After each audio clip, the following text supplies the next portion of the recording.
Now it's afternoon and we have to start a new task. What is this new task, you ask? Oh, I'm glad you asked. As of this morning, I realized I need user authentication. I need to have a user ID. No user ID means no logging in. No logging in. No user ID means no getting your assets. Nothing can load based on what a user has because it doesn't exist. Now, there's two things I actually need to do. One of them is fix this image loading for my playbook. But that also means I have to create, I need to figure out how to create a user. I'm trying to decide the best way to create the user collection. Because we're getting to that point now where users have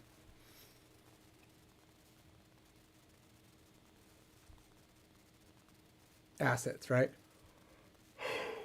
Which is, oh my gosh, what did I do to get a yawn? I wasn't yawning at all during my break, and now here I am doing it again. Okay, so what I need to do is the user collection it's got players, it's the cards. That's what the collection is. So in order to define what the collections are, each user has to have all these objects that they're going to have access to. So their collection is the everything of their card sets. But I'll be pulling basically they're pointers to objects that exist in the system, and then they have their own. I want to say they have their own versions of those cards.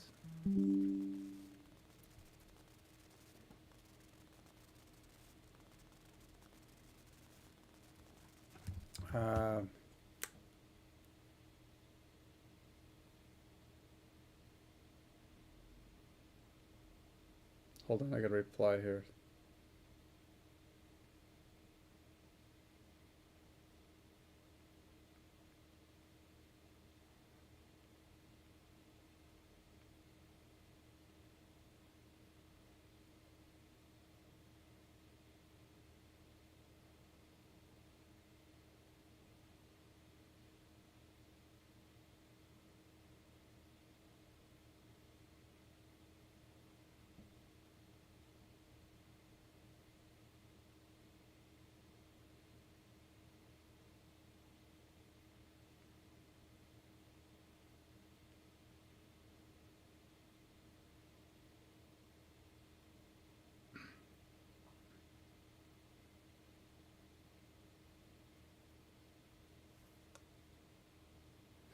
Okay, so anyway, we'll get this going here just to get myself up and running here.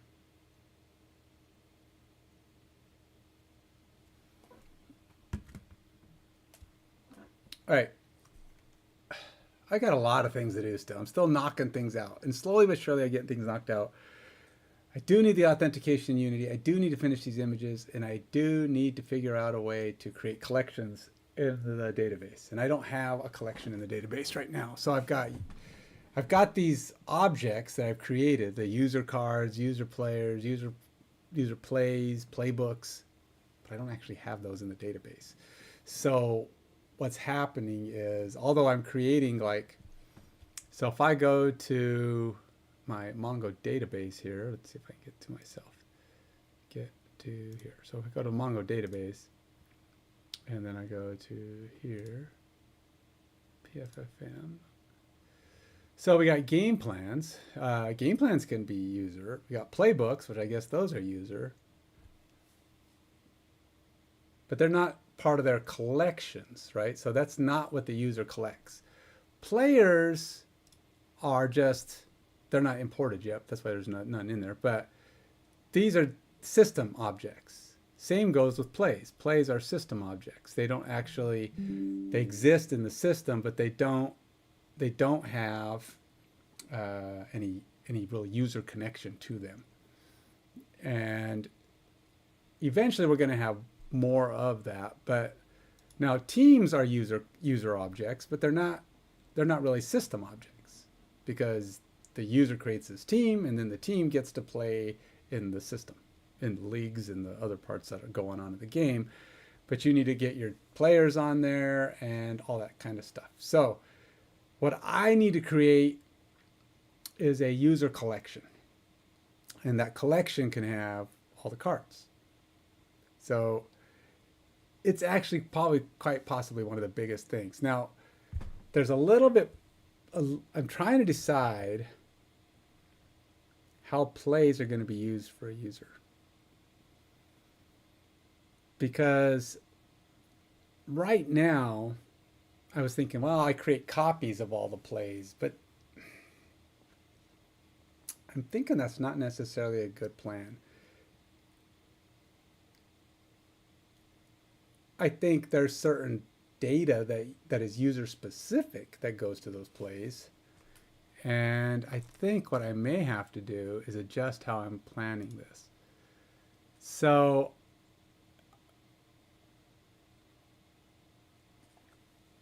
I don't see any reason why. Are you there? Wow, what is with the yawning, man? Is there like a yawning? Somebody out there yawning and it's triggering my yawns. I don't understand. I don't know if my chair or my table or something. Maybe it's too quiet and I'm not stimulating the yawn center of my brain. I don't know what it is. It's like I'm doing these things and my brain just goes, you know what? Let's yawn. It's like right in the middle of what I'm talking about. Do we really need to yawn right now? Okay, so I have play definitions, and then I got collection plays, playbook plays, play masteries. Yeah, I don't think we need to copy the plays. I think what we need are just pointers to what the players have. And I think even the players are the same. You have players. Let's go look at the players. I was trying to decide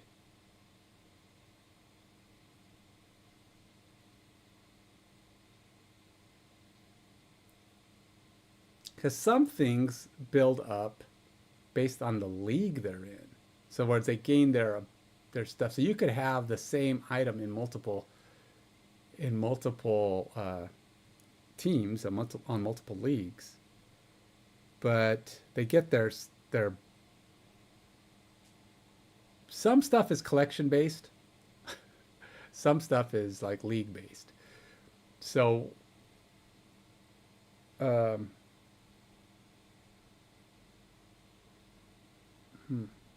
stuff is, I'm just thinking in my head. I'm going over how I want. I think a lot of it is set up correctly. But if I go to like my players, which is gateway, playbook, players. Okay, so we got the players here. So you have this collection stuff, awards, created app, but it's also based on the collection. And then you've got a team player, which this is also going to have their age in the game, age in the game, weight, current weight. Why do I even have weight? I don't care. Current number, current weight, current number. How did that even get in there? Current number. Why do I have a number? How did I even, what made that exist? I don't remember putting a number in my current number. I feel like that might have been a suggestion from AI and I accidentally tabbed and poof, there it is. But age, weight, number. I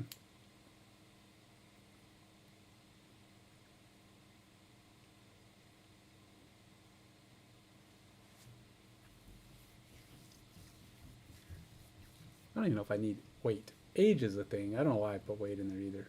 I think that's a level of weeds I don't need.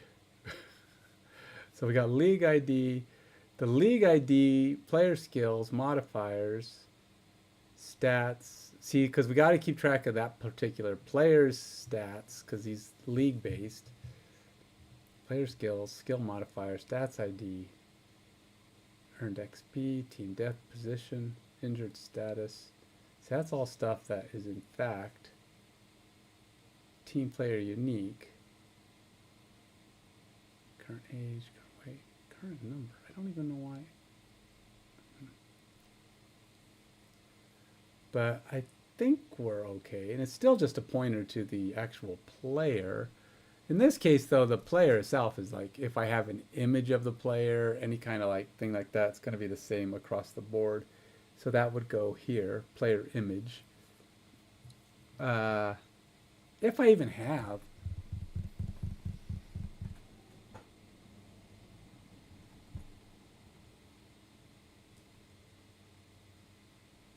Yeah, I'll have player images. I haven't decided. I mean, what it is I'll probably have their image is their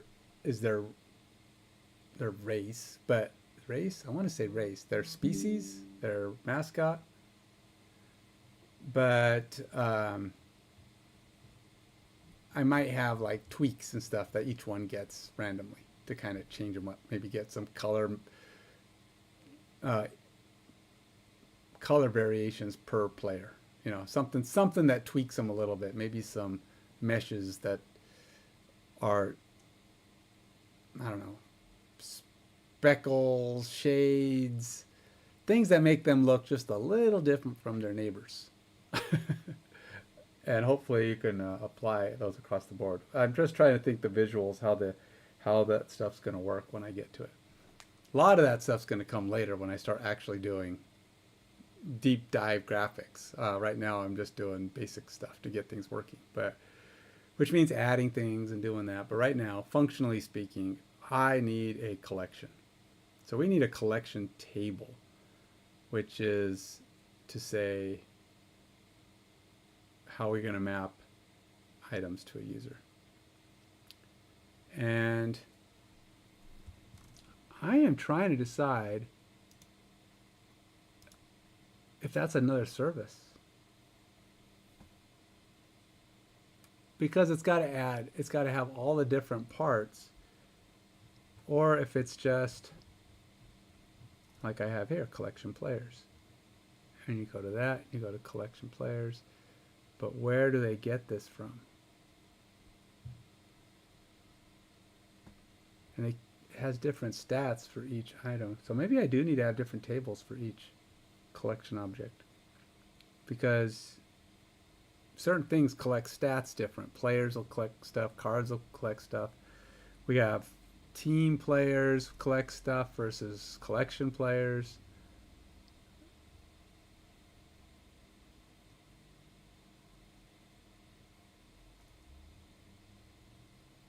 And I haven't added any team players or any collection players just yet, so gotta figure that out. But I do need to get to something.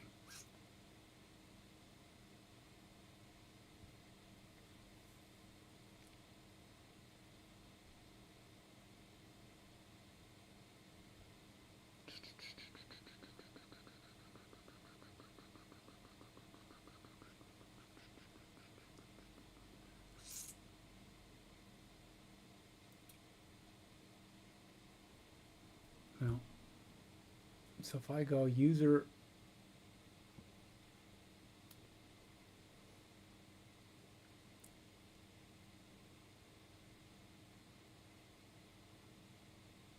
it's all based on the user ID, which every user has a collection.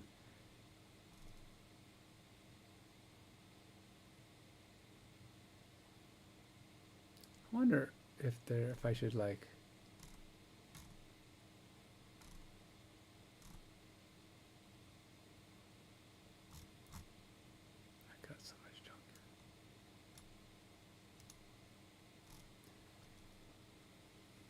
go to my user account. User account has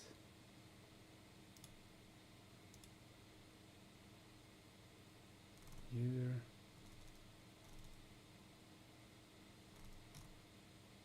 User game details, collection points, collection level.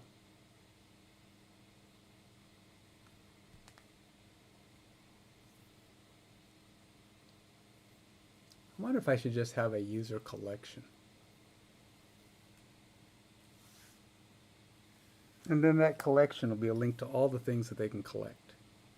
This way, if I want to like have a collection book or a collection tracker or something like that, I could just grab the user's collection, which will have links to all of their players, their plays, all the stuff that they can collect. And then I can just deal with that versus having, you know, having them at every service. I mean, every service is still gonna have to, it's still gonna have to pull them.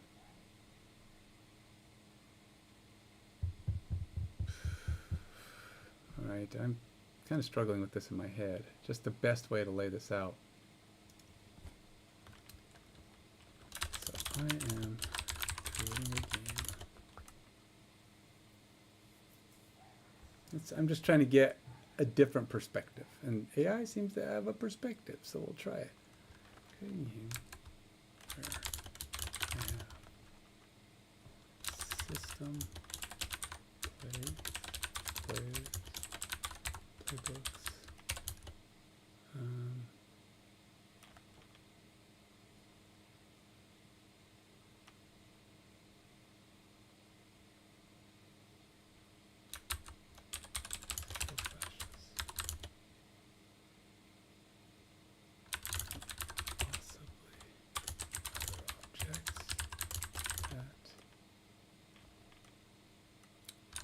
represented as cards. These cards can be collected by users in the game. Let's call it a video game, because I haven't actually said that.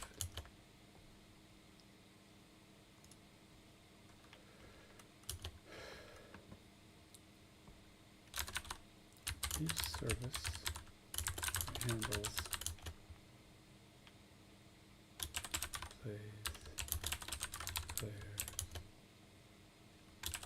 playbooks, etc.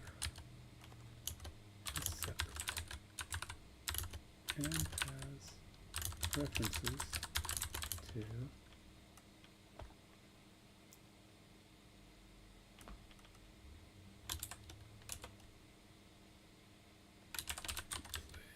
owned by the user and plays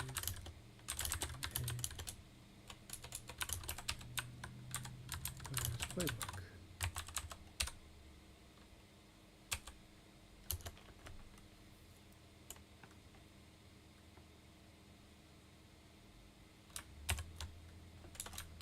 The objects that are collectible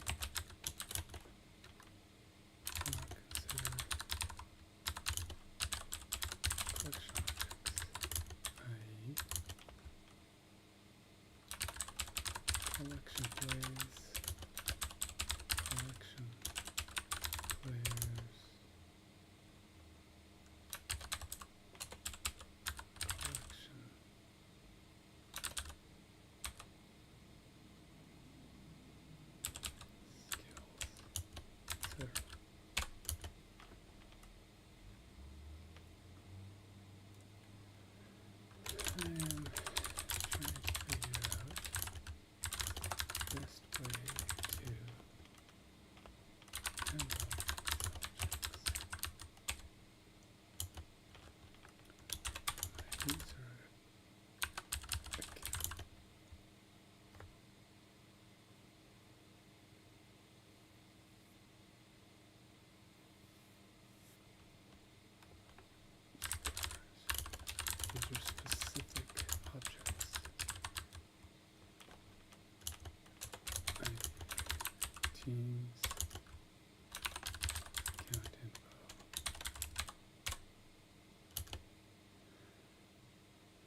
DB.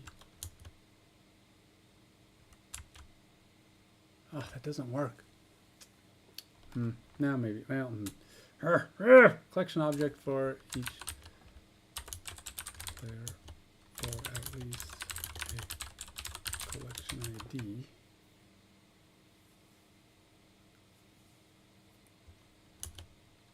This collection ID would be the joining value to all the items the user can collect. The collection object, if I use it, would basically be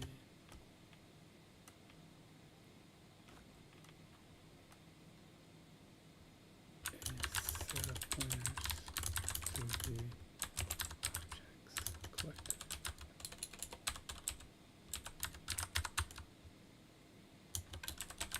Players,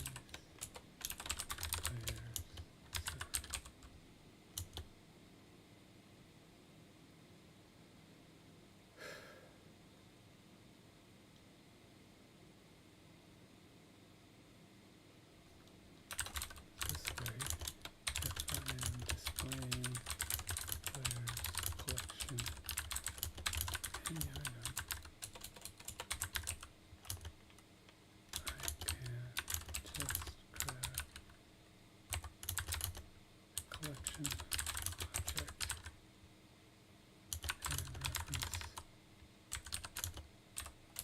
the items in it.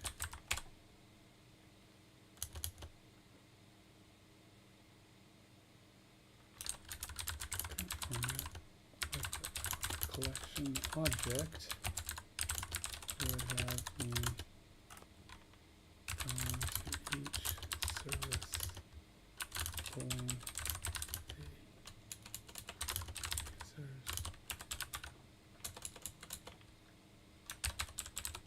collection plays, collection players, etc.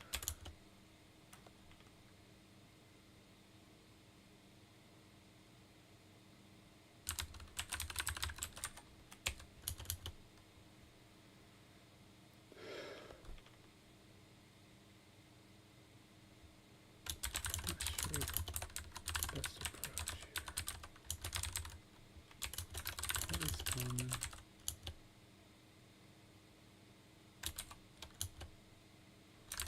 What is most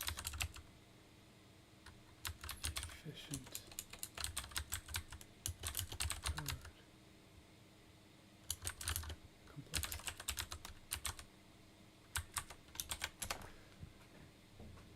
This is a tough one because I'm both trying to avoid complexity as well as, I don't want to slow down the app by trying to over.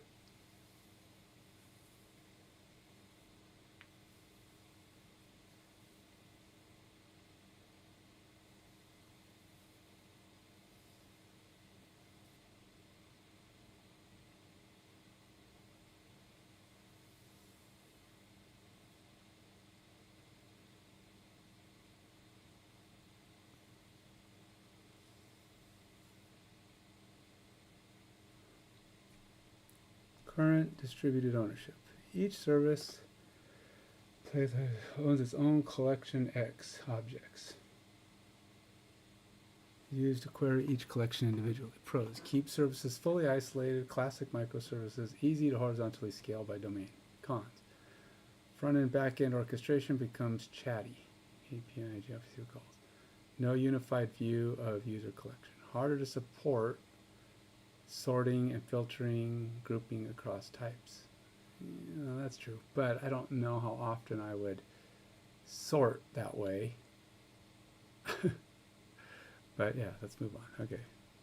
Introduce a central collection object, a single collection document per user that holds references, UUIDs or service IDs to all collectibles grouped by type. Collection ID, user ID, players play skills. Yeah, that's kind of what I was thinking. Collection service doesn't own the actual object data. It only stores pointers. Fast retrieval of user entire collection in one place. Reduces front-end complexity and cross-service fan-out. Enables metadata enrichment, total value, rarity breakdown. Adds coupling. Changes to ID formats need to be synchronized. Needs sync validation mechanisms to handle removed, renamed items. Oh yeah, that don't sound good. This mirrors what trading card games, Hearthstone, gacha games, or collectible RPGs use. Really? A collection service. Yeah, I kind of thought of that. That was one of the objects I thought of. It dedicatedly acts as a metadata index, not an owner. Writes on acquisitions, loss of an item. The corresponding service notifies the collection service via blah, blah, blah, blah. Reads the collection service, returns all item references per user. See, I thought about going with a collection service. I didn't bring it up because I wasn't sure that that was the best way to go, but it's kind of leaning that way.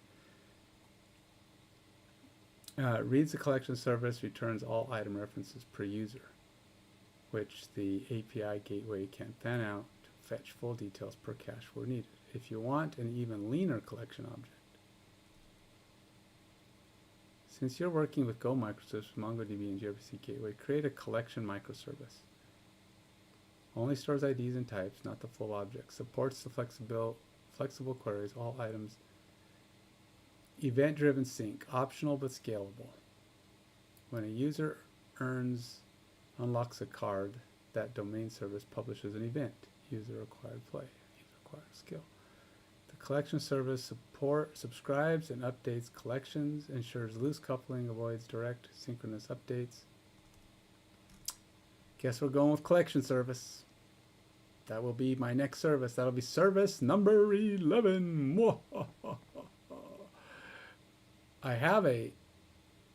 I'm going to need something like this for sure. So collection service. Oh, okay. Well, it is what it is, what it is, man. We're going to have to figure it out. Extra, add metadata, rarity, acquisition data, etc. I do need to put some rarity. I think some cards will definitely be more rare, more difficult to get. You know, can't have all the good cards being automatically available, but like what I'll probably do is have a bunch of players that can slowly kind of come into the game, and they'll come in through, I'll probably have them come in through waiver wires and through drafts. Now through drafts, I might not mark their rarity so much, but through waiver wires, it's just how often those cards become available. So through waiver wires, you might get every week some new players might come in, but the really good, really nice players may only come in on occasion. They're kind of random. And players are only, oh, there's more here. Okay. Complexity, high, moderate, higher. Common in games and apps. Kind of looks like the best way. Even central plus events. Enterprise grade scale. Here I'm taking an essential collection object. It's common, clean, scalable, and helps reduce cross-service querying significantly. All right, well.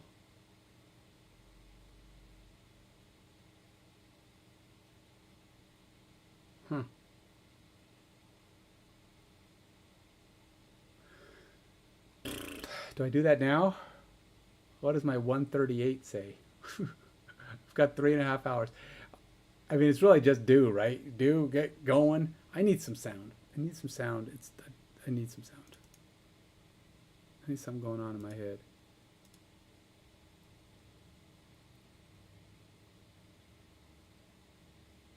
Who's Ford? Oh, Ford.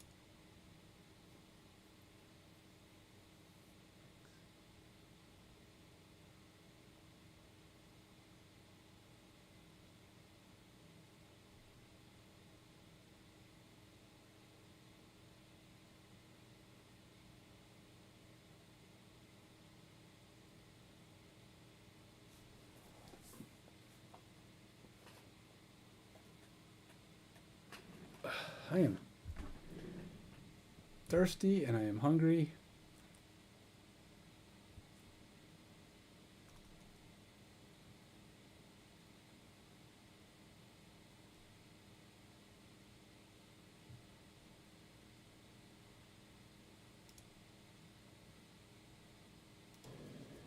My name is Pussy Galore. I must be dreaming. Welcome back to Screen Rant, where today we explore the timeless allure and not so glamorous aspects of the legendary James Bond franchise. Since its inception in the 1960s, James Bond has become a cornerstone of the spy thriller genre, evolving through decades and various portrayals by different actors. However, not all elements of the franchise have stood the test of time.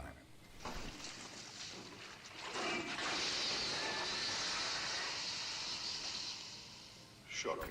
One of the most glaring issues is the franchise's treatment of women. In the early days, Bond girls were often portrayed merely as damsels in distress and objects of affection, lacking in real depth or development. This outdated portrayal is epitomized, it seems like, in Goldfinger, where Sean Connery's Bond dismissively sends a woman away to talk business, a moment that starkly contrasts with modern sensibilities. Dink, meet Felix Leiter. Hello? Dink, say goodbye to Felix. Man talk. The franchise also struggles with its depiction of technology. While the early films delighted audiences with its high-tech gadgets, recent portrayals have mocked these as corny relics of the past. Yet, some gadgets, like Pierce Brosnan's infamous invisible car, push the boundaries of believability, veering too close to science fiction rather than plausible spy equipment. Cultural representation is another area where James Bond shows its age. Early films are riddled with uncomfortable stereotypes, particularly of East Asian cultures. These portrayals were not only a product of their times, but were influenced by the original novel's problematic views. I think it's absolutely right. To give her a good slap. You're absolutely. Yikes. The infamous scene where Sean Connery's Bond disguises himself as a Japanese in You Only Live Twice is particularly cringeworthy today. Rule number 2. In Japan, men always come first. Women come second. Moreover, the franchise's approach to its villains often relies on physical differences to signify evil, a trope that feels outdated and simplistic. This is evident in the recent films where every villain seems to have a distinctive facial scar or deformity, a shorthand for evil that lacks nuance and depth. My wounds will heal. What about yours? As we look back on the James Bond series, it's clear that while it has provided decades worth of entertainment, it also reflects the era-specific attitudes and practices that may no longer resonate with today's audiences. As the franchise continues to evolve, it faces the challenge of staying relevant and respectful in a rapidly changing world. I don't know. There's some cool things about James Bond. I think I've always liked it.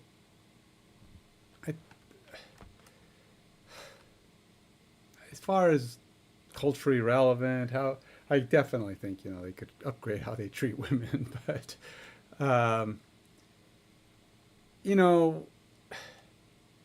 some of the stereotypes were not made up. I mean, they were actually stereotypes gained from experience, and that goes for a lot of the stereotypes that get created. At some point in the past, somebody got stereotyped or even erased because of the most common experience of those around, right? So it wasn't like one guy went down there and said, this is what happened, and all of a sudden everybody's like, oh, well, then that's what it is. There's a lot of people who go to these countries and they experience something similar, and it's quite possibly flawed in that foreigners don't get to see the big picture a lot of times, especially in the past. So they would go to these countries and they would experience this or that, but this is what's exposed to those people. They go and travel to the Eastern Asian countries or European countries, and the touristy views that have been made available to those people was what they took as the culture. And they brought it back and they go, this is the culture and this is what they do. And then it'd be like, well, that's not what we do. That may have been what you did when you were there, because that's not, you weren't It'd be like people come into the U.S. and think we have nothing but amusement parks. If they came here to travel and go to amusement parks and that's all they saw was the stuff that we had that was all entertainment.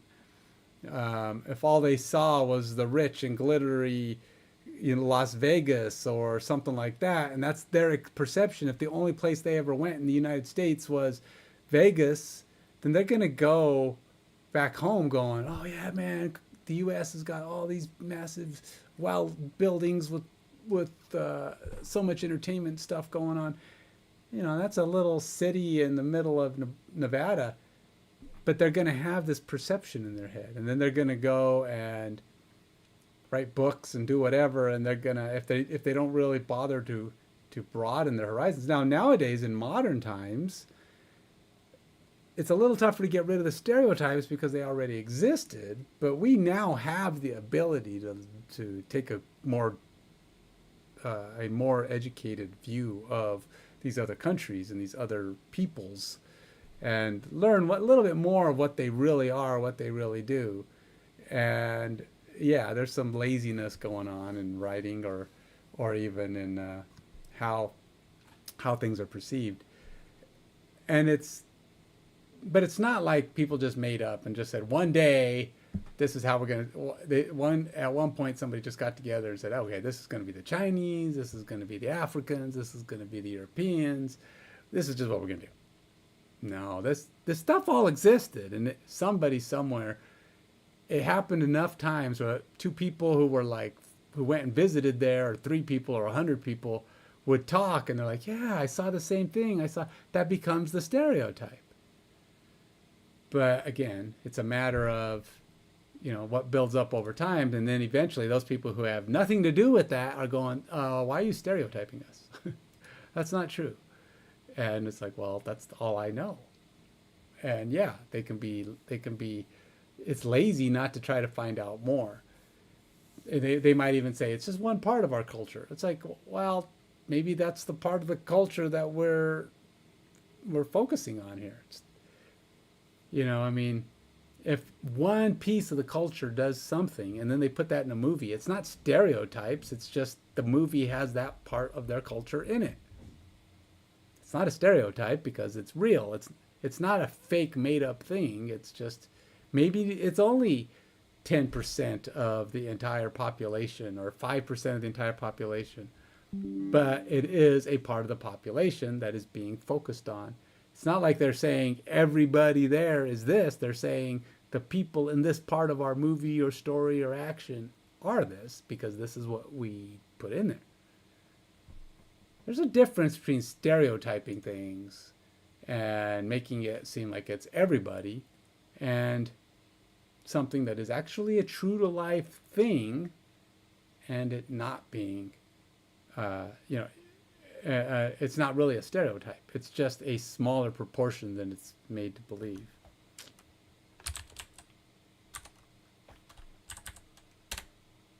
But hey, that's my opinion.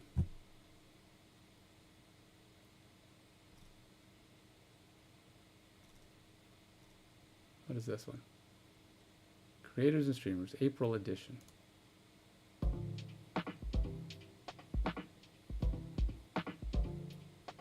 We'll try it. Sure. Why not?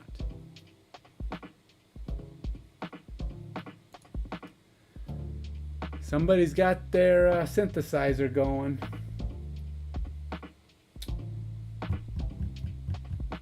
Can you believe it's already Wednesday? All right, I gotta get some work done. All right, so I either gotta create this collection object, which I do need. I definitely need.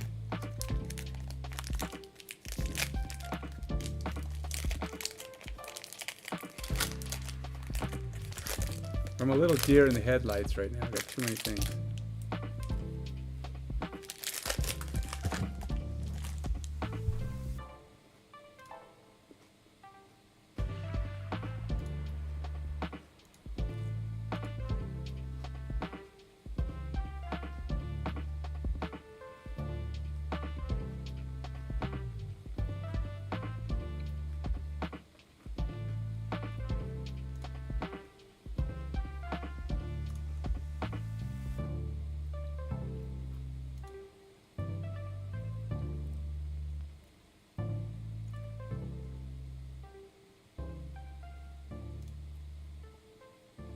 All right, new question.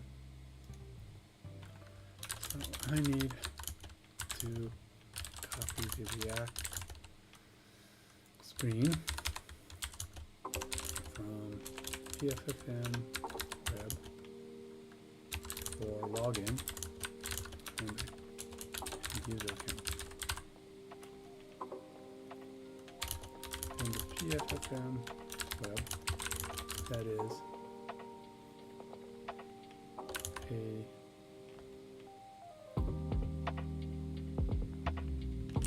multi-component page.jsx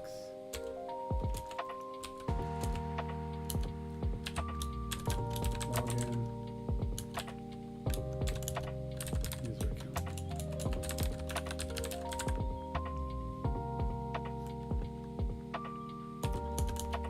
My name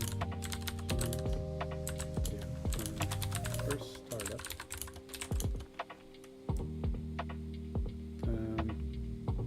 Provide a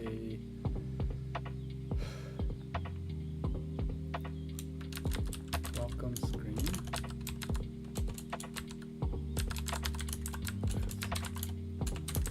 with the usual. All right, let's go look at. I have to let's go look at some user account logins. Well, maybe not some, but at least a couple.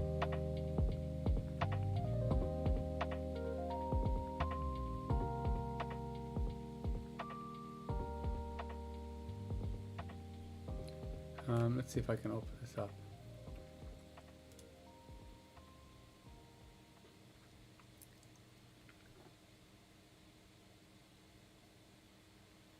If it wants to work on the first try. There's a good chance it won't work on the first try. Just saying. I really want to drink caffeine. Like a monster.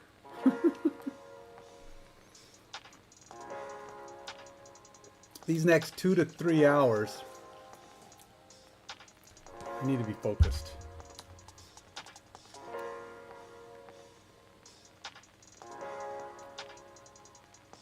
No, it's gonna be dumb again. Why does it go all wonky on me?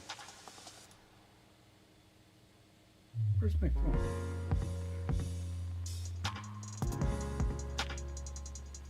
Alright, can we try this again?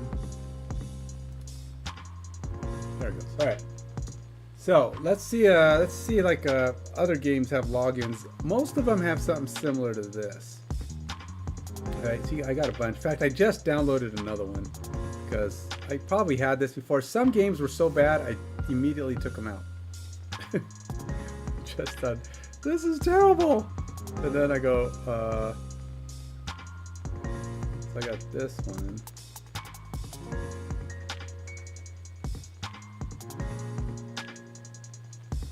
Oh, wait, no, that's not right.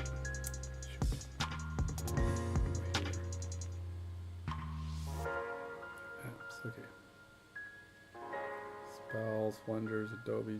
I got so much crap on this phone. I can't even. How do I do it, man? How? Explain to me how I can have so much crap on my phone. And then I don't even clean it up half the time. It's like I keep going, oh, I gotta delete some of this garbage. I do delete stuff occasionally, but I think I add way faster than I delete.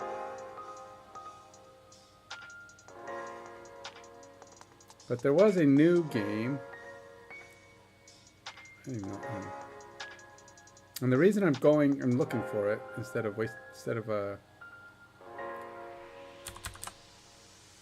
spending too much time on the stuff I already have is I've already created accounts on that other stuff. And I'm just hoping.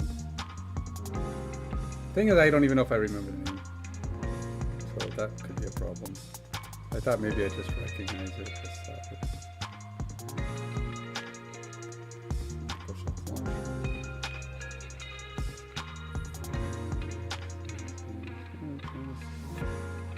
NFL Fantasy, oh, I know what that is.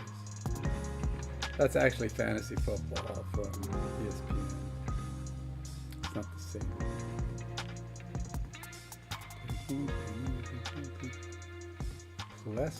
Let's go. Broncos stuff. University Rocket Royal. PG running. Oh, that's a good one. Oh, I forgot. I have 2 games I want to develop. The other game I'm really looking forward to developing. In fact, maybe I'll do that one next. I don't know. I haven't decided. I need to create a fitness app. I want a fitness app. And I want one to be a GPS RPG. Not completely like Orna or any of those games. But,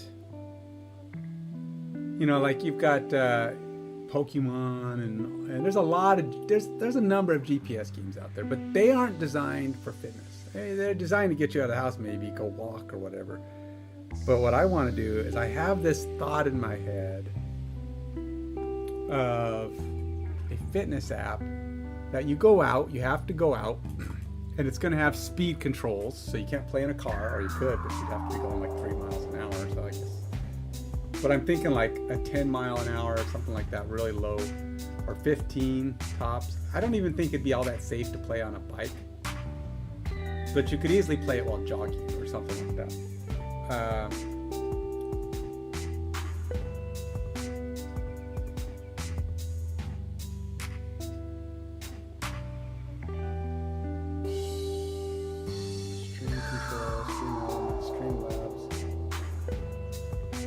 But I have a really good idea how I want to build another game.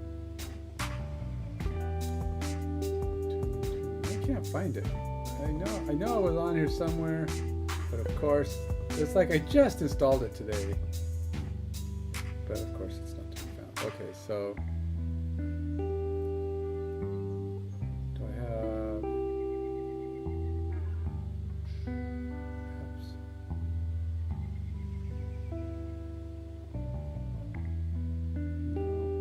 Nope. Where's the like sorting and recent and stuff?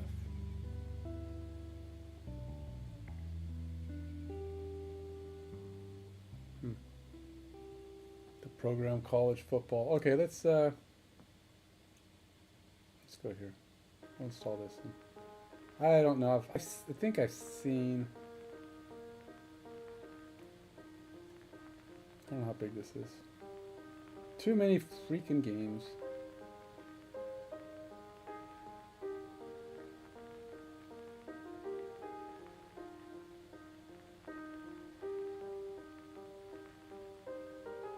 All these soccer games.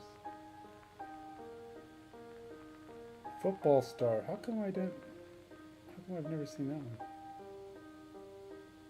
Is it just garbage? Well, it's only got 5,000 downloads, so 519 reviews though. I'm excited to play more of this. Went 5 straight hours yesterday. You can tell that they used their basketball format and made it football, but it's minor details. Alright, let's try that one too. What is it called? Football something? Alright. The one I just installed. Program. Alright, let's open this up. Tap to start. Now this is a college football game. So, alright, so it has a login that's sign in with Facebook, sign in with Google, and that's it. There's no other options.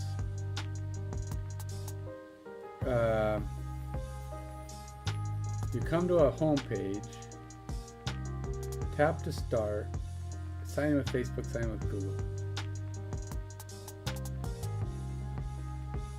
Alright, that's I'm going to take a screenshot of that just because I want to have that image. Okay, so let's do a sign in with Google because I sign in with Google a lot. Assuming it's going to work. Okay. And this is my For Fun Game account. And bam, there you go. New career. Start new career. School name. Oh, you're like making up your own college, huh? We'll go with I'll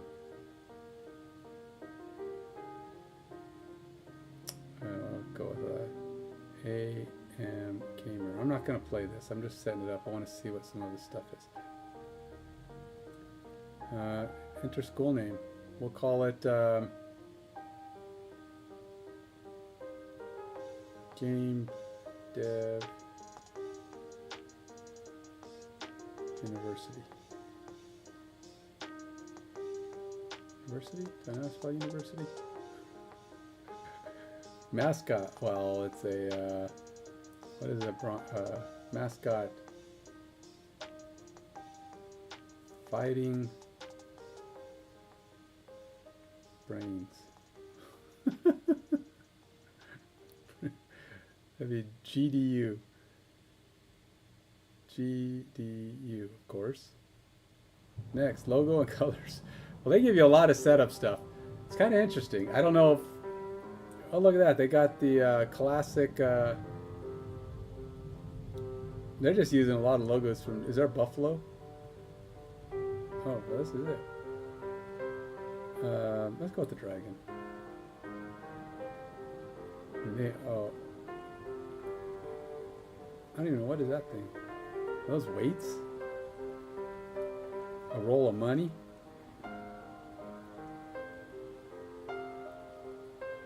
Rams? What is this, like yin and yang? Who doesn't like dragons, though? I mean, of course, that's probably 90% of everybody who's ever created a character in this game, probably using dragons, because dragons are awesome.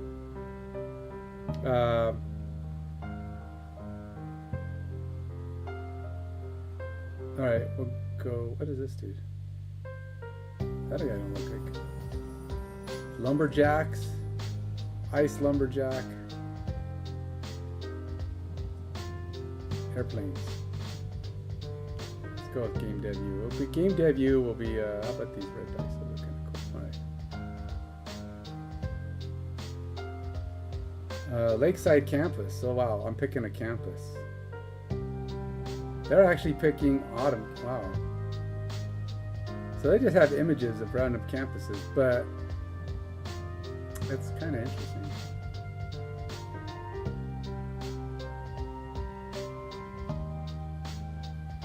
It looks like they're creating this kind of like mine, where they're creating where I created a bunch of images, or I created an image for my host. This one gives you some choices. So it looks like to get started, tap. See, I am curious how your season score, completing activities throughout the season. Season not started. You need to start a season before you can view any details on the upcoming season. Recruit, roster. Are these like real people? Those are real people faces. Huh. Oh. Apparently you can. Alright. So yeah, there's a very basic startup. Welcome to your first season, coach. Let's find out which conference you'd like to start in. Well, let's not do that right now. Not right now. I think it could be interesting. So,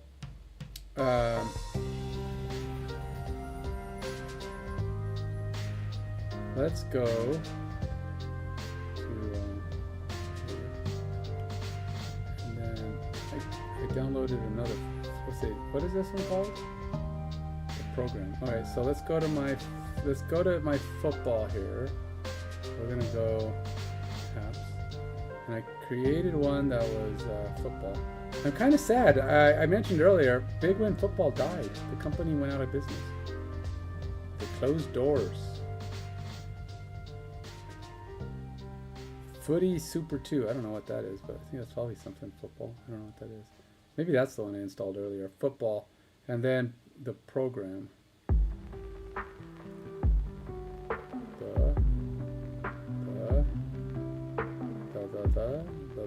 The program. Okay. So the one I installed earlier, let's see what it goes by. It's called Footy Super 2. So it opens up, takes you to a little loading page, and it's Football Superstar 2.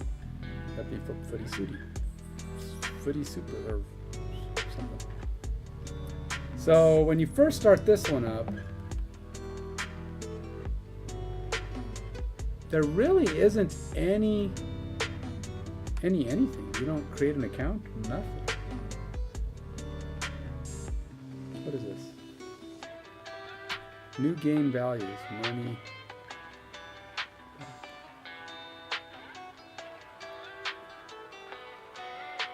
Close. Display summary approved. It's kind of interesting. Look at this. Why is there a basketball court? This is football, man. Why is there a basketball court?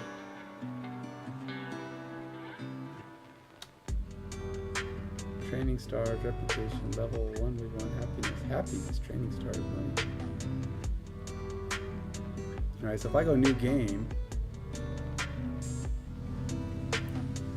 Welcome. The objective of the game is to develop your character over the course of your career until retirement. Developing your abilities will make you a better football player and target for bigger and better teams. Can you make it all the way to the NFL or even become the Super Bowl MVP? Your journey begins as a 17-year-old blessed with talent. Playing throughout high school, several colleges are rumored to be interested.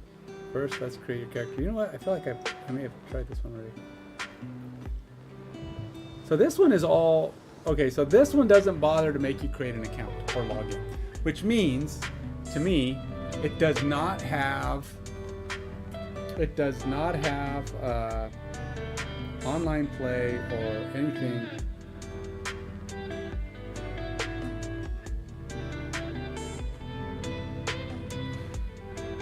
So let's go with bald. Okay. KM. Why that guy got? I guess. Whoa, that guy's really white. Okay, let's go. You guys got a little bit of a tan. It's like me.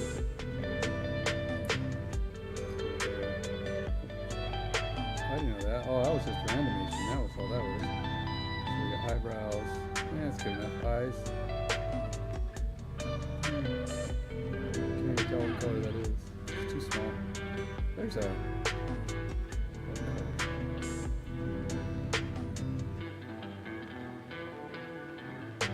black, but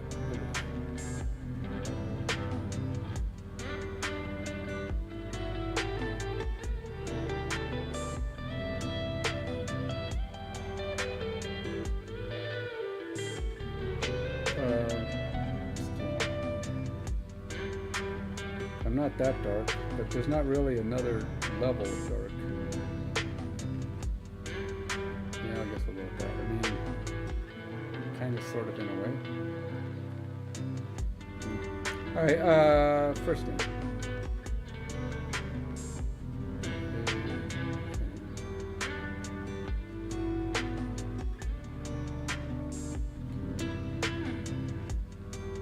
Oh my gosh, seriously?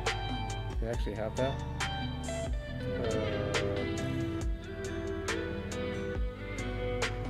Wow, I guess that's kind of cool. You can kind of add your own, you know, kind of gives you your country connection if you want it, because, you know, games typically are not.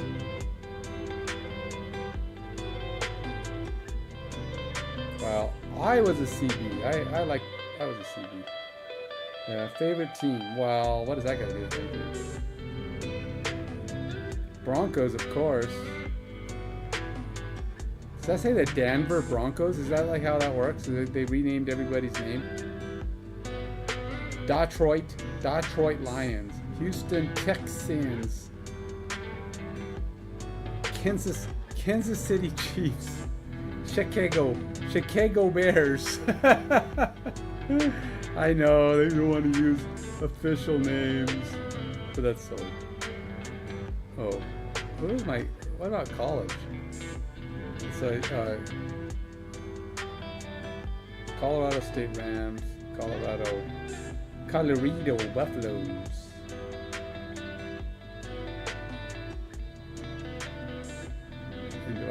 Oh, so you can't set both. Hold on, we're just gonna go with the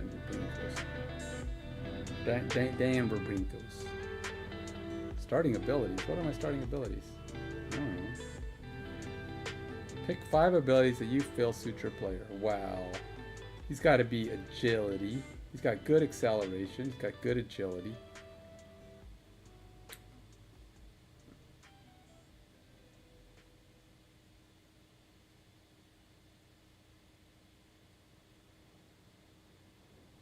Good footwork. Oh, I'm running out of stuff though. Strength, stamina, technique. Now, how about this? Technique.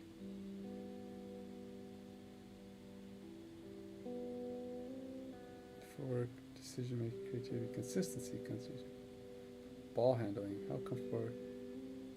Balance, awareness.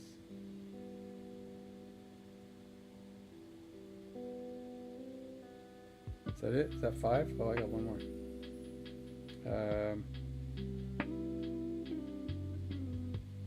Footwork.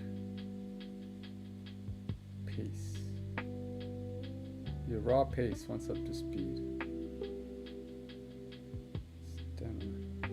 Now, I probably should be fast. Oops, no. Alright, we'll call that good. And so I've got my acceleration, agility, awareness, pace, and technique. Why am I doing this, you say? Well, I guess I was trying to see if they has an account and I just want to see it. Hey, Nintendo, Big Dom. So I was trying to see if this had an account set up. This one does not. Save your progress, which this game is based solely on your phone. So not a great example of a good phone game for creating my authentication.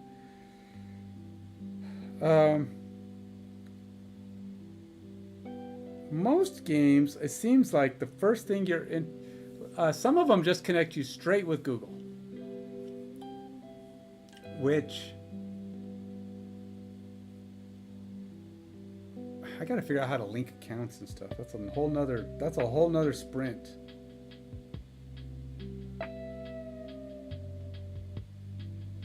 Because if I do a Google setup, I need to be able to figure out how to create an account in Google and then link it to another account. I know it's possible. I've seen companies or games do it, but I personally do not know how. So there's some games like Retro Ball, Big Win. I know Super Tiny Football doesn't. A lot of these games don't actually have logins because they don't care.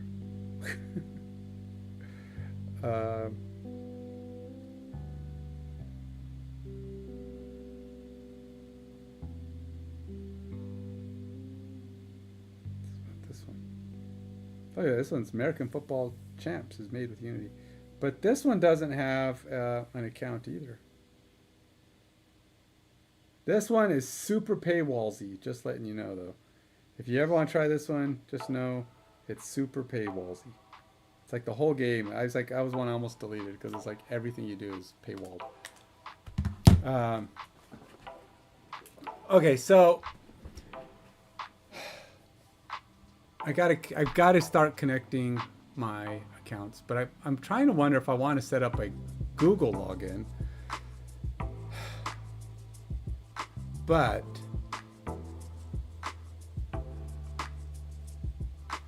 I don't know how to do that. I'm trying to think about how to create a Google account. What about backer codes?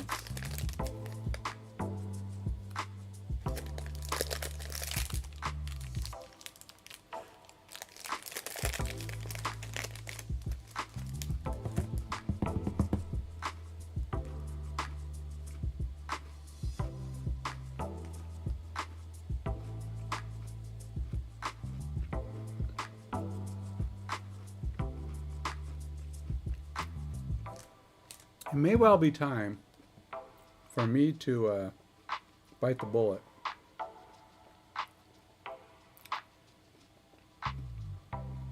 and connect a Google account.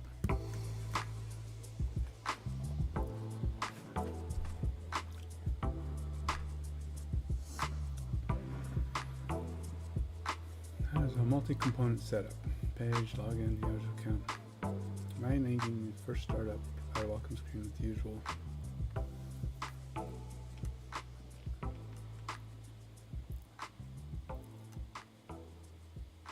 Stuff. Welcome screen.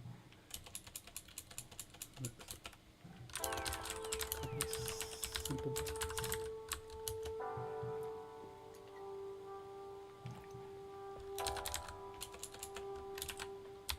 Primarily.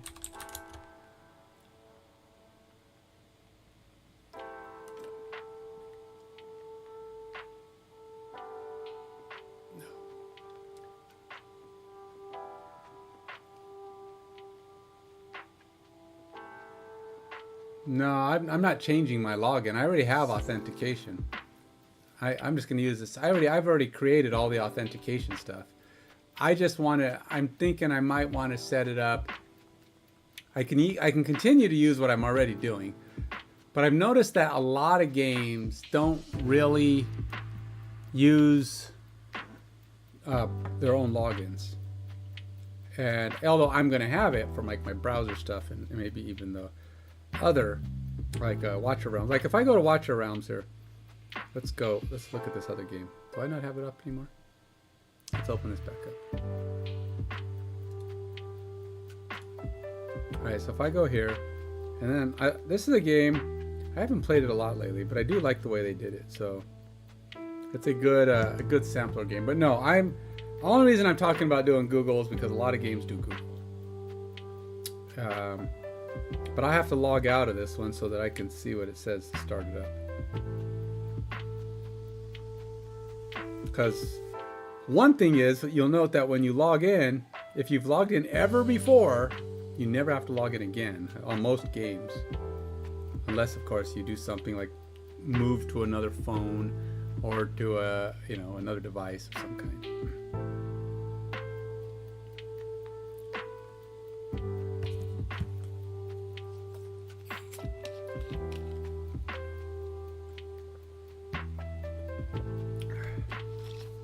And I have to get authentication going.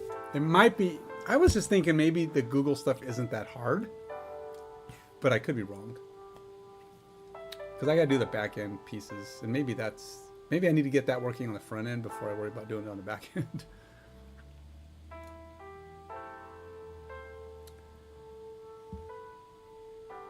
Okay, so I want to see what this looks like. Once you've logged, let's log out.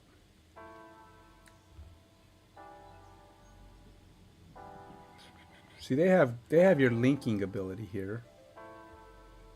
Account binding.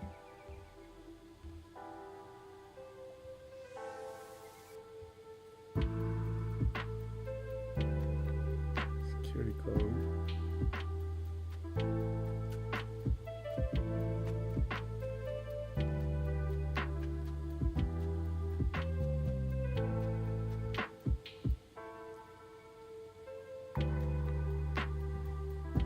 I want to cancel my account. Find your account to get rewards.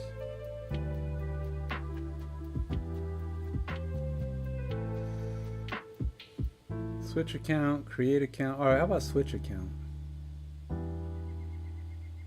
For the security of your account and to avoid losing game progress, please connect this account to any social. Okay, that's fine. So when they create an account,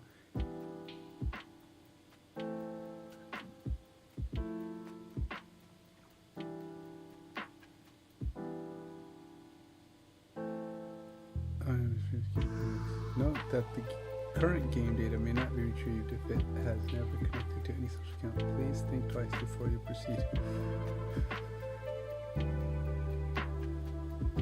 They have that connected, right? Yeah. Okay, so I think when you create, that's what you see. What if I say create account? Are you sure you want to create a new account? Yes. I want to see what this says. So this creates a new account.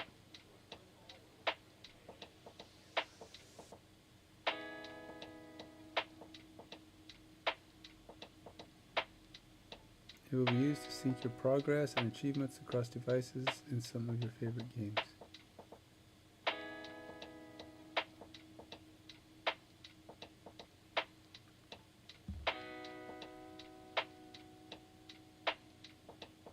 So they do this kind of interesting.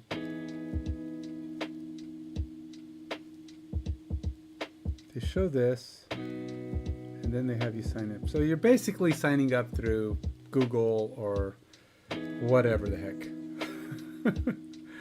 So they do the same thing. They don't have a local login or their own local login. And I think I'm going to do the same, but that means I'm gonna have to figure out how. Because if you can create the account and attach it to another system, I haven't figured out how to bind accounts, but I'll come to that. Because if you have a game version and you want to connect it, it'd be nice to be able to bind the two accounts.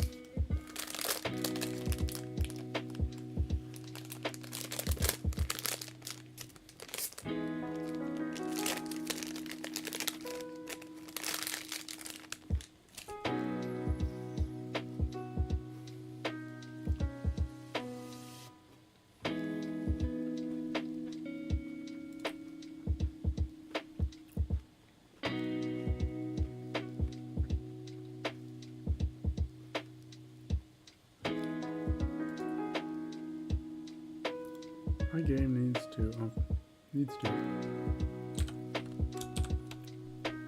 welcome screen with a couple simple buttons, primarily a create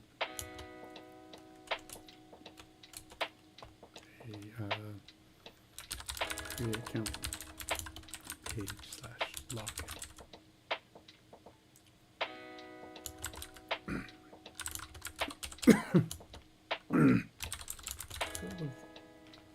Part of the login.jsx.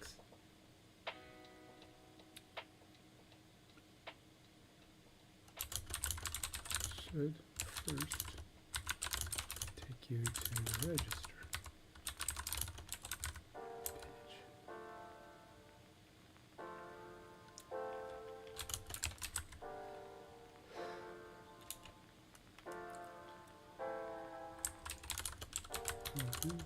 On the same device will be automatic.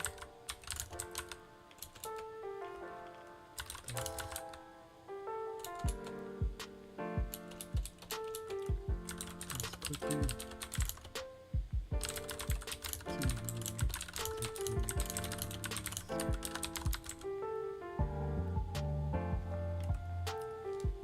Trying to think of the layout I want for this thing. It's going to be a little bit different.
I'm trying to decide what I'm going to put on the screen, because this is like basically the starting point. I wonder if I should just use the same screen, the same image background. It's not beauteous. I mean, it is actually cool, but it's not it's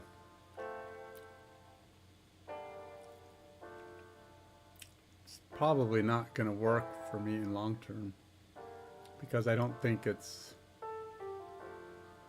what I would need to do is like cut out parts and figure out how to bind them to a point on the image or something.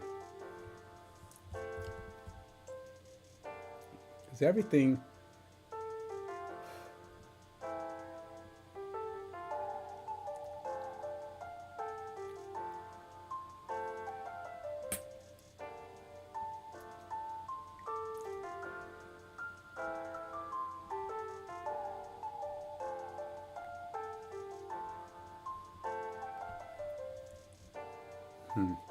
I'm like right now, I feel like this is kind of a cool functionality where I can click on these buildings, but it's using a hotspot logic where it draws and then that draw has to resize with the image to make that spot hot. And I'd rather it be like an object that's just able to be linked to. I just link to the object, which will be a lot more straightforward for referencing.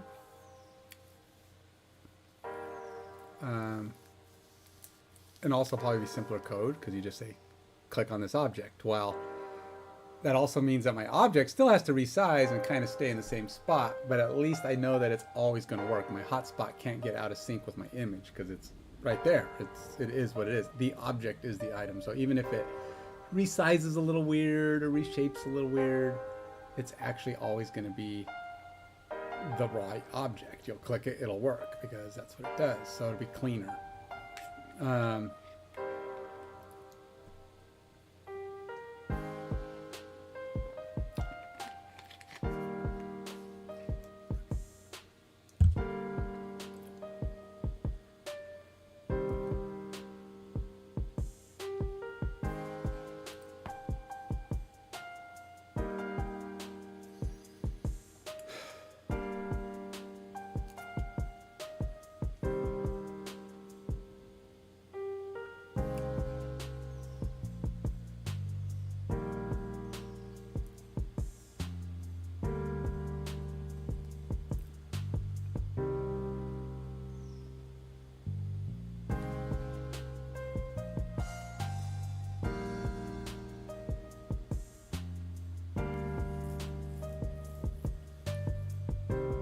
Huh, I didn't even realize this image has a ring in it. Look, it's got the ring in the bottom. It's got like the Lord of the Rings ring with a fire in the middle. That's kind of cool. I didn't know it did that.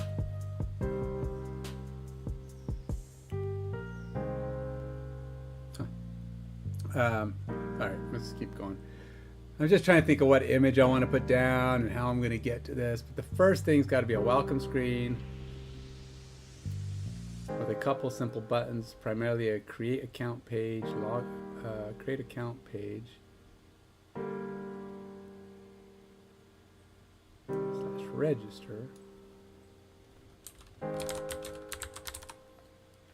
I'll fill part of the login.jsx. It should first take you to, no, we don't need this anymore because I simplified that.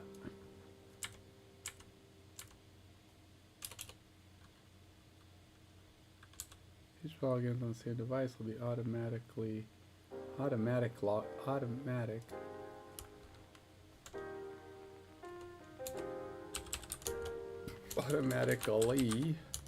logged.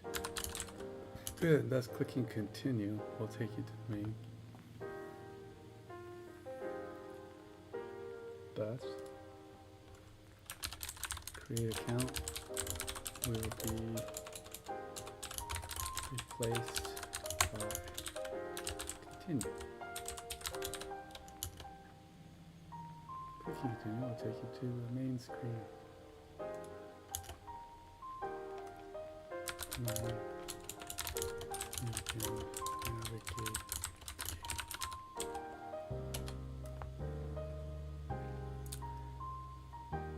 Okay.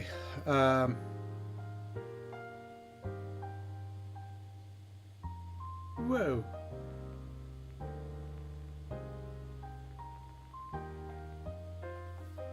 What the heck? No, no, no. Why does it get so confused?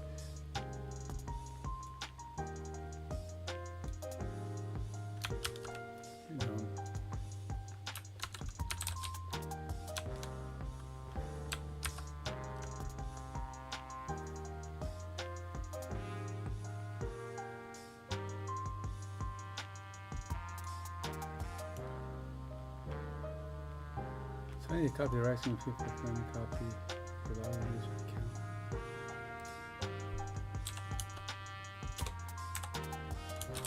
Into my Unity application.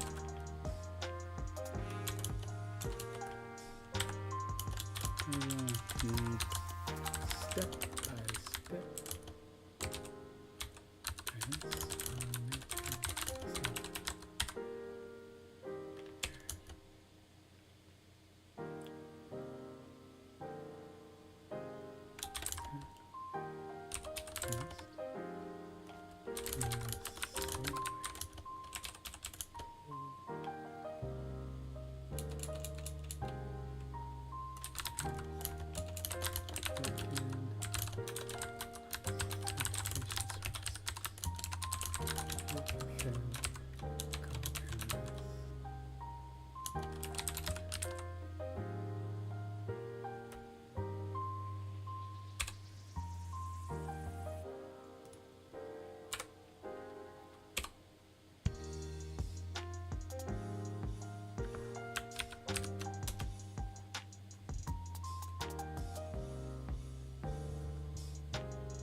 Set up Unity project structure.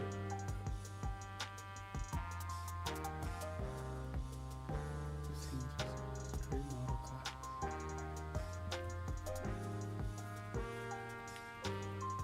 Pop. Clear. Paste.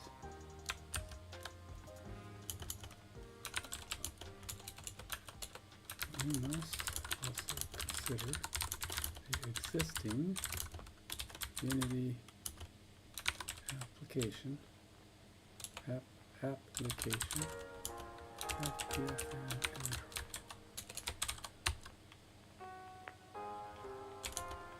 Android.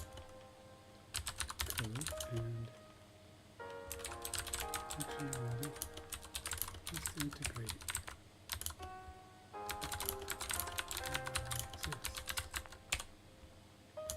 The hierarchy of my Unity application.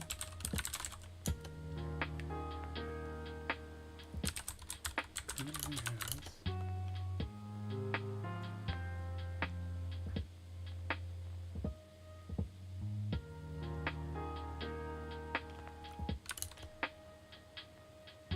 I don't even like the menu button. I think the menu button is kind of dumb.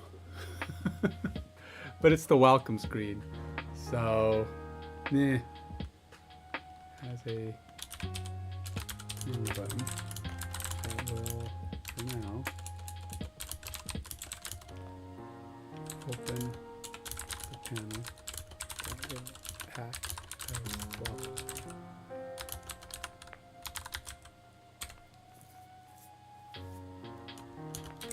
There is where we need to create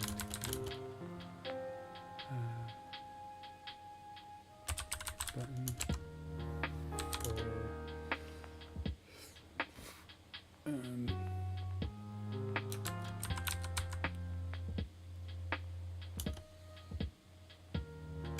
for and possibly start.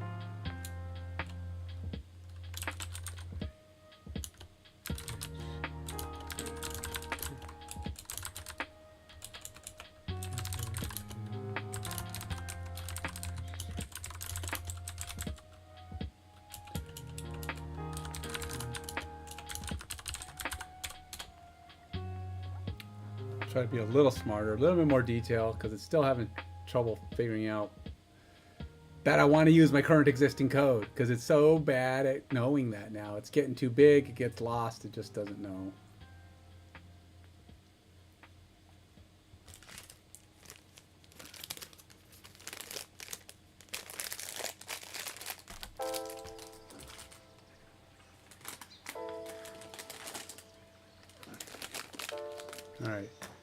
Implementing a login and account system in any application that connects to your existing FPFM DNS backend similar to React web application. Create required data models.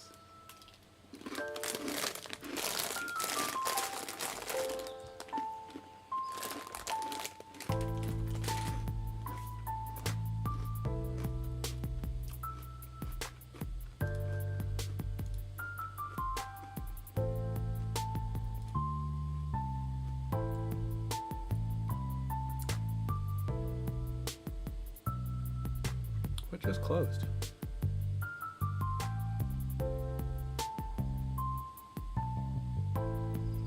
Oh, I closed the wrong thing.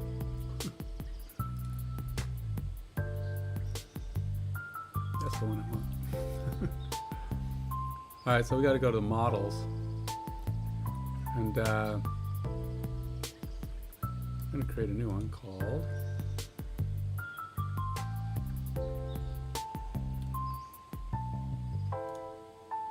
call it user all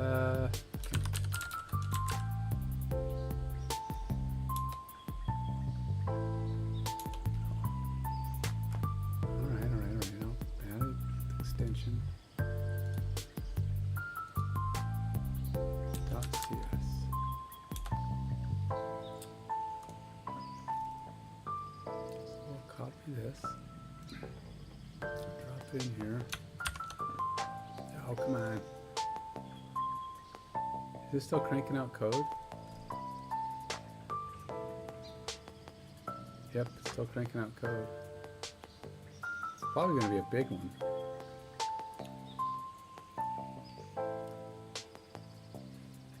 Question is, can I get all of the instructions it gives me done in a day? Because this is going to be a lot. Look at how far this bar is moving. It's way the freak up here and it's still moving. This is a big change. This is a big one. I'm making massive changes.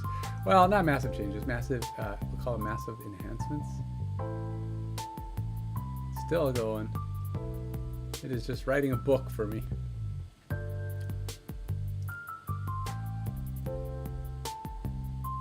Can I like select any of this?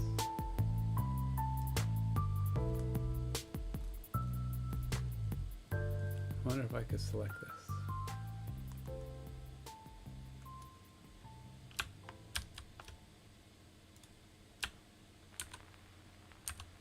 Nope.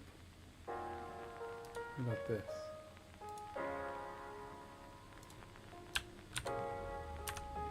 Oh, that worked. Are we still cranking? I think we're still cranking, man. It's still cranking out the code. Create an auth service to handle API calls.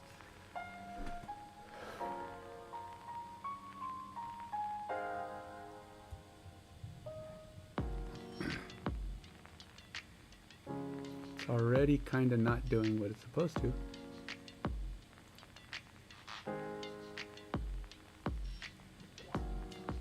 What is a Unity web request?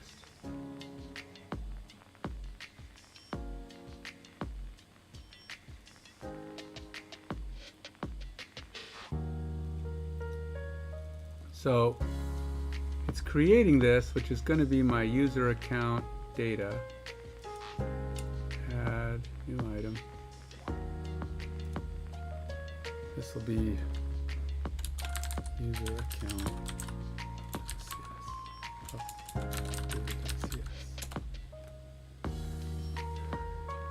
It's not still cranking out, is it?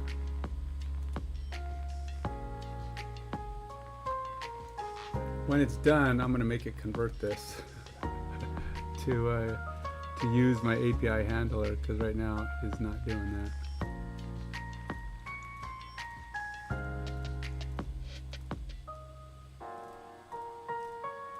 Whew, man.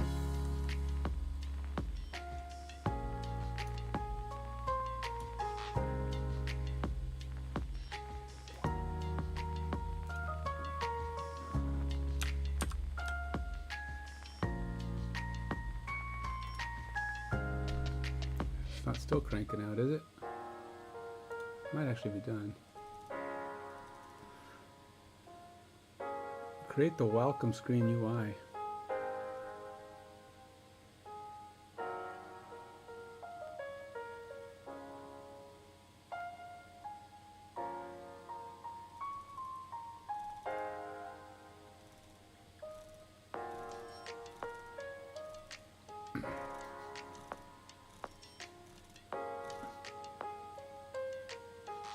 Okay, I'm curious. What the heck is this? That's weird. Let's go see what this does.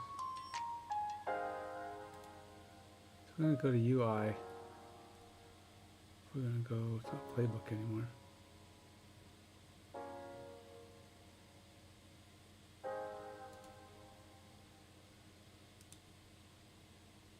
Add new item. Welcome.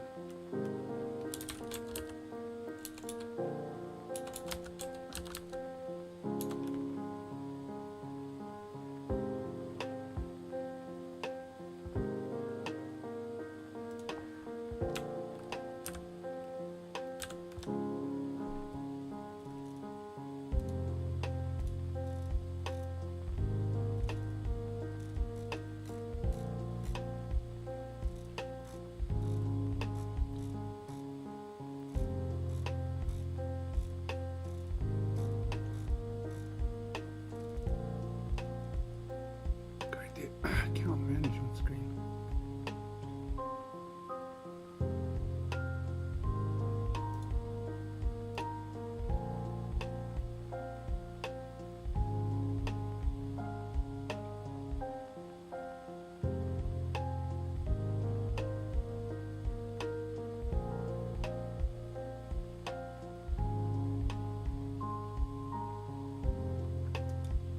Add new item. I'll call this one account management.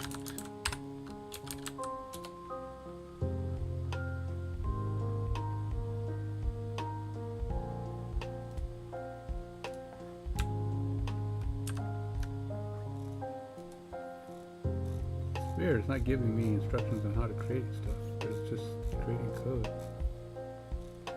Create the user account service.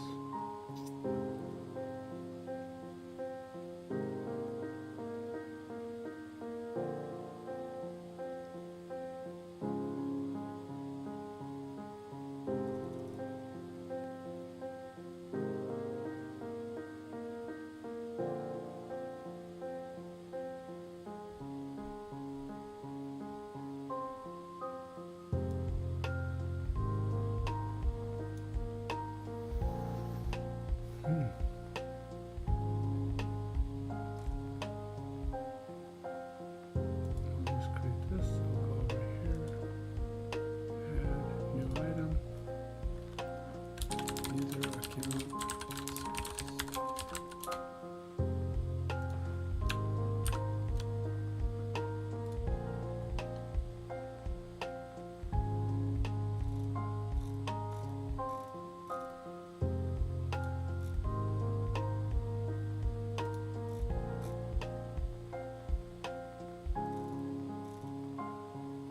Modify the menu button manager to incorporate the account functionality.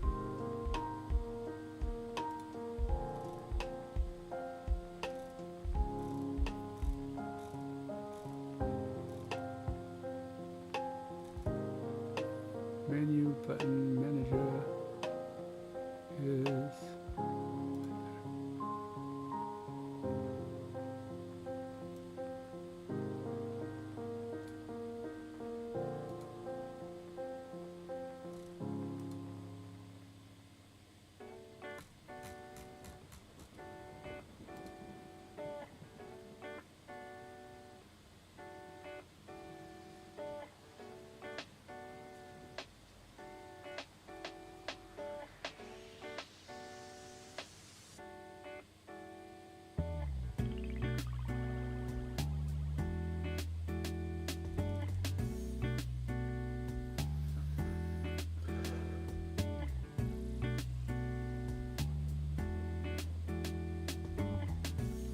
Alright, so we're going, I think, menu button references missing. Clicked. Don't really have an account button. I probably should have an account button, but alright, let's go ahead and implement this. I'm curious what it's doing because it looks like it might actually be creating stuff codularly, which is going to be weird. So I want to make sure it's not doing a half update where it says everything else from this point on is the same.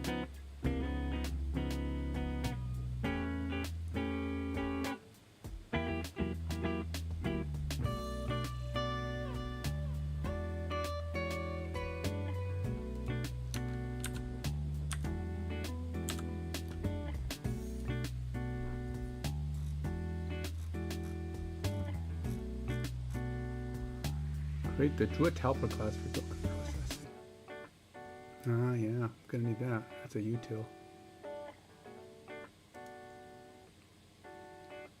Util. Util. Druid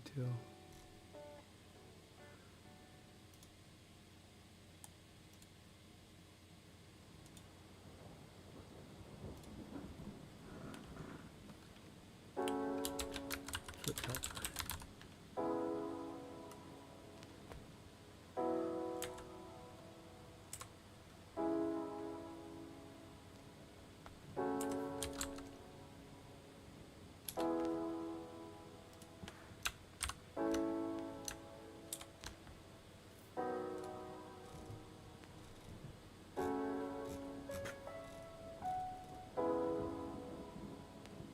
Prefab setup guide. Create the necessary UI prefabs in Unity. Okay.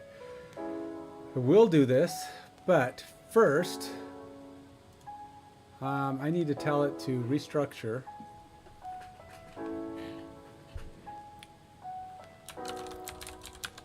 Okay.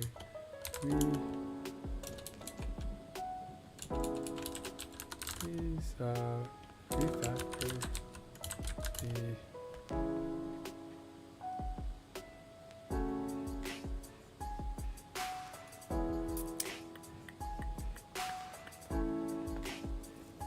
Oh my gosh, did I do that? Oh my gosh, I did that. Oh gosh, I gotta stop doing that. Arg.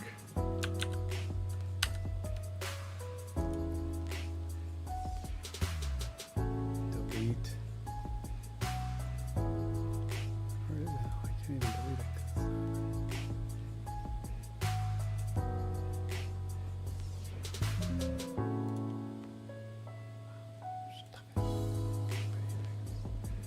Details.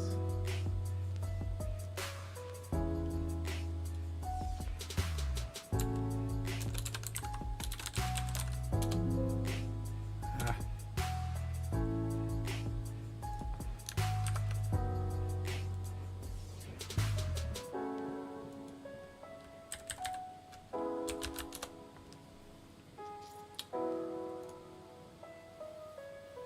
I didn't create anything else there that wasn't supposed to be there, did I? Or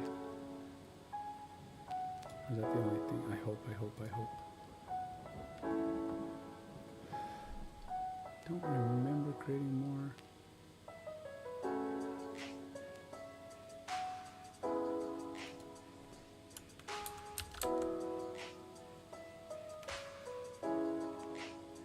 Okay, that's fine. That's step one.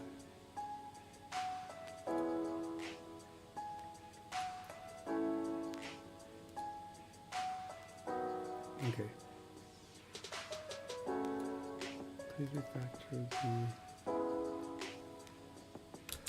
user account service.cs and the user account data.cs to follow the same patterns and API handler.cs methods as the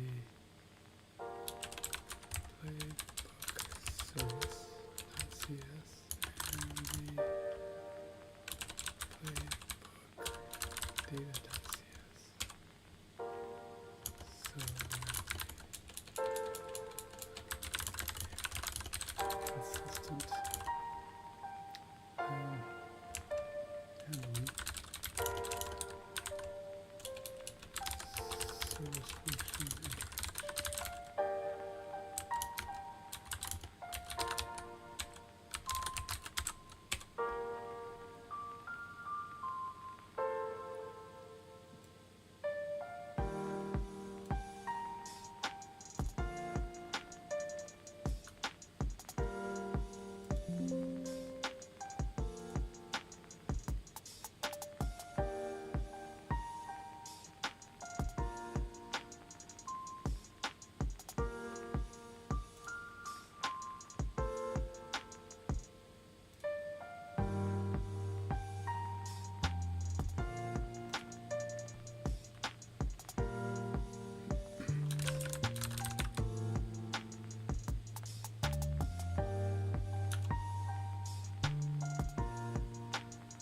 All right. Well, hopefully it'll be on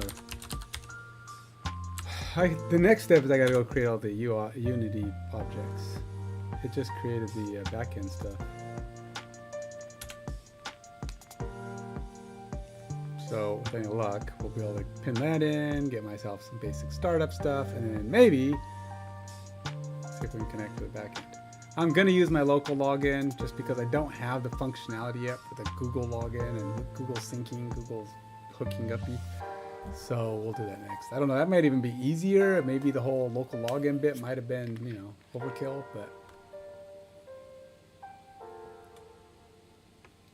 I could always disable local login. It's not a huge deal.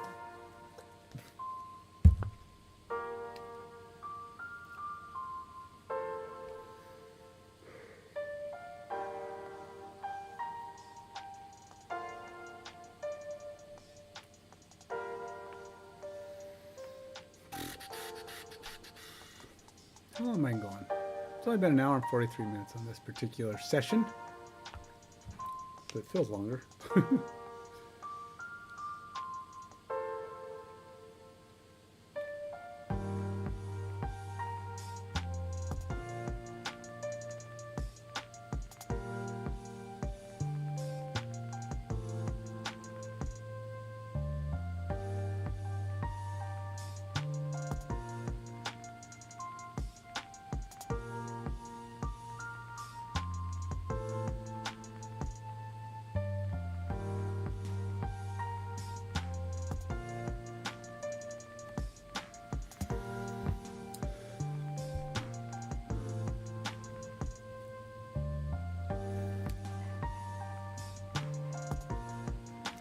My biggest concern for this game is not that it's not going to function cool.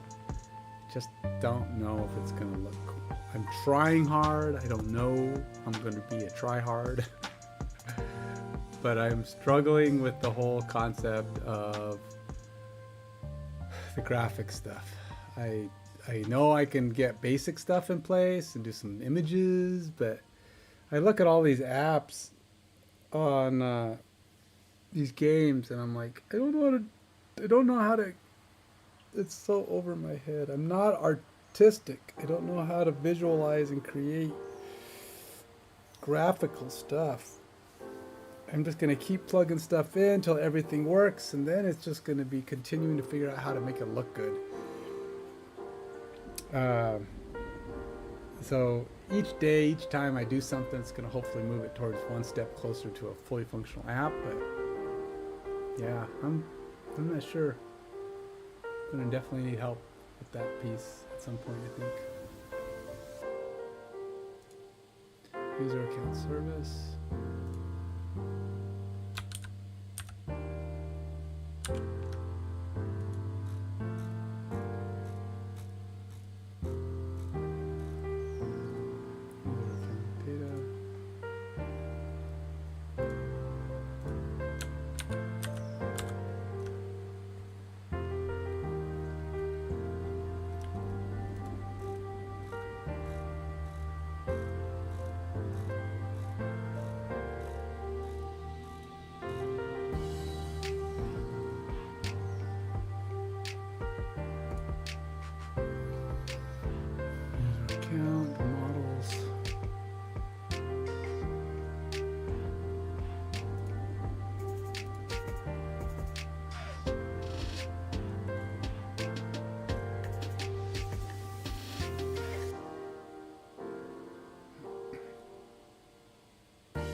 And here's a simple auth manager to handle token management.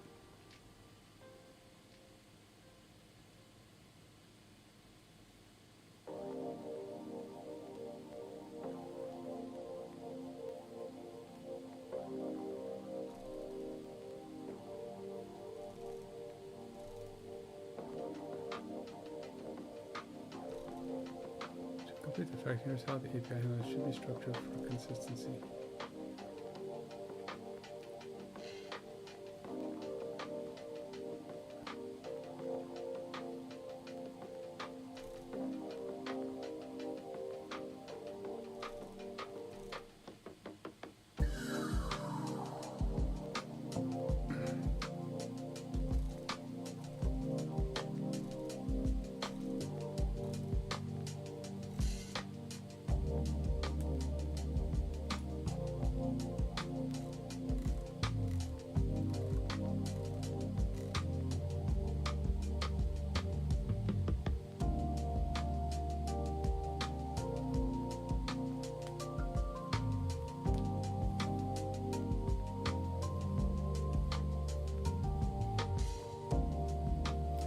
So it's integrating the token into this.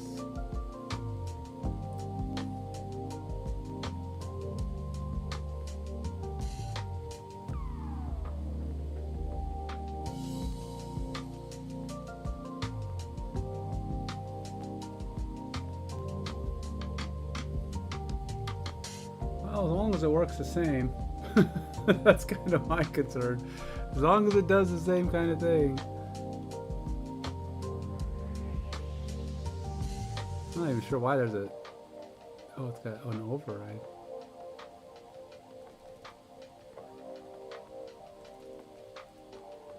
Huh. Alright, well, let's see what happens.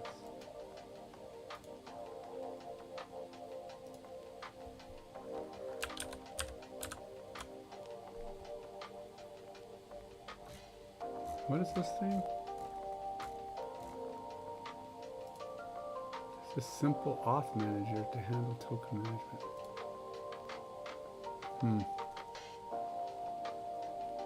Right, so I'll go to my utils.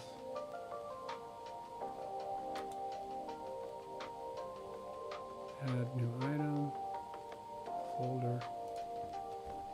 This is, oh. Now we're gonna go here, drop this in there. Go here, add new item.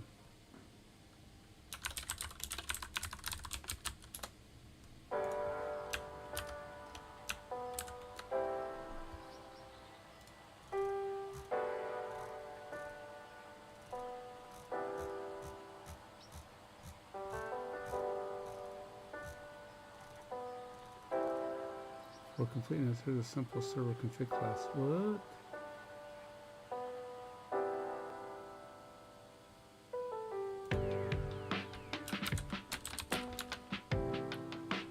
Is this an update to my existing?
Alright, looks pretty good.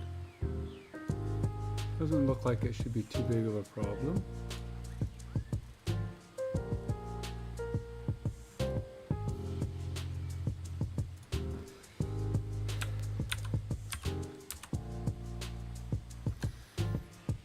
Oddly enough, everything appears I state, to be compiled. What else? Now let's make sure the user account data class correctly uses the server user account data. Okay.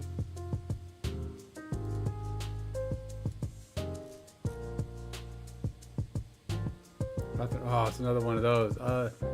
Sneak that in on me. Other methods remain the same. I love it when they do stuff like that. Just, we're gonna make changes wholesale to everything, but then on this one, we're just gonna do this, and we can change how you're gonna delete everything because it's stupid. Okay.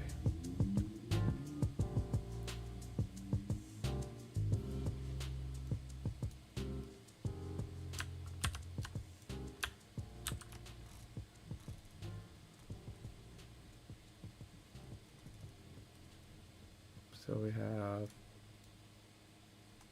creator update team, get team, and get team by ID. What is get random team gonna do? Why would I need a random team in here? I don't remember having that in my React endpoint. Is it just making endpoint calls to all of my... Because get random team does exist, but it's used within the services. They're calling within each other. So I think that's a little bit of a mislead, but I'll worry about that. Or maybe I do use get random team for something. I don't know. Once your app gets so big, remembering what you did and why you did it, it's a little trickier. Get team by ID, get random team, create update team. So these are all separate. Oh gosh, I hate that. Right, that means these two are separate. Get random team and get item by team by ID. And then we have creator update team.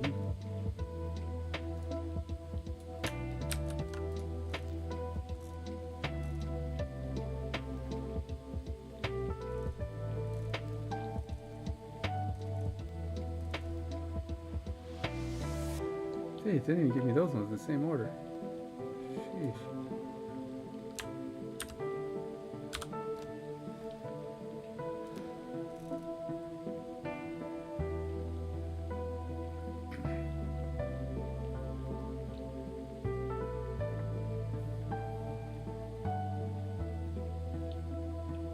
All right. Now, in theory, I have the parts I need. Now, I need to go all the way back up to this thing and create my welcome screen panel and all that other crap. So let's see what happens if I attach this. I'll go ahead and attach. No. Let's first get rid of these. Oh. How many do I got? 17?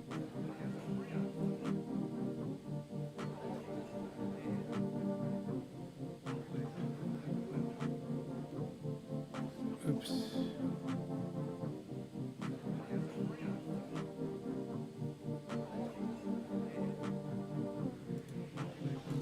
Oh god, I hate this thing. Why is that always on here? It's the same. It's a repeat every time. This gets me nauseous just listening to it. I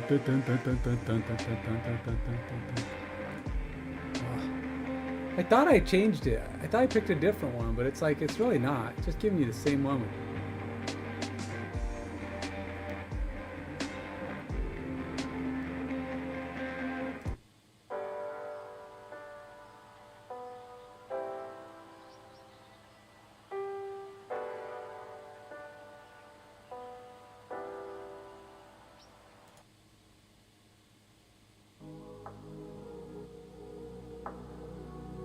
Deep chill.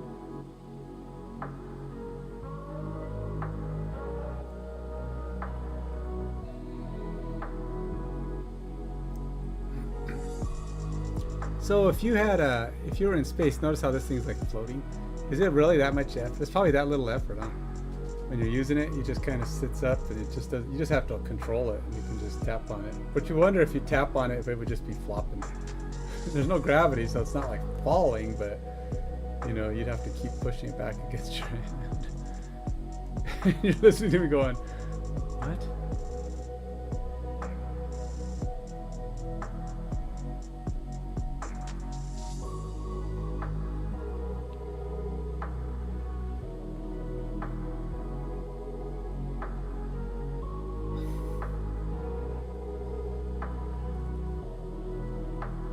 Could watch this all day and the music is snazzy too. But it doesn't actually say that it's royalty free /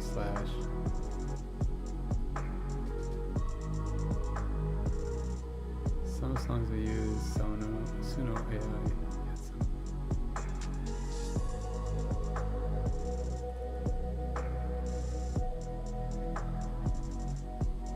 It doesn't say it's copyrighted.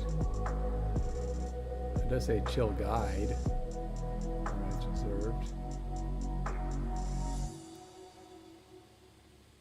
I don't know.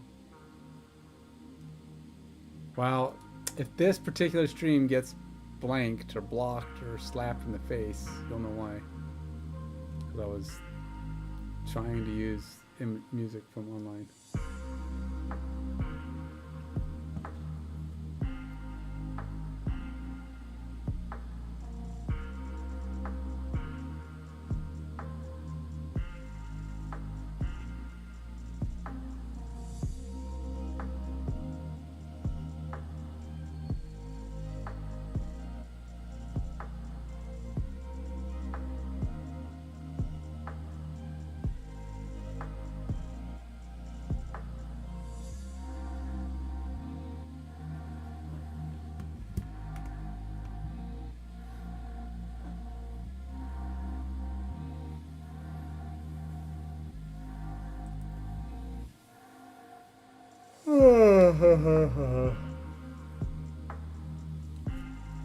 Alright, let's get to it.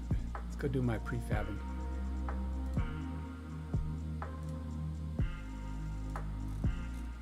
Alright, welcome screen panel, which is the menu panel. Can I like hide some stuff? Let's go ahead and take this guy and just turn him off for a moment. While we're at it, I turn that guy off. I'll just work on this guy. Alright. Create account button. Create account. Do I want to create account or start play? Begin.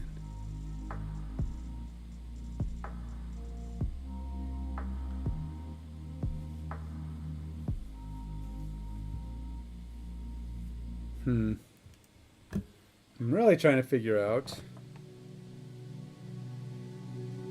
I want to have it.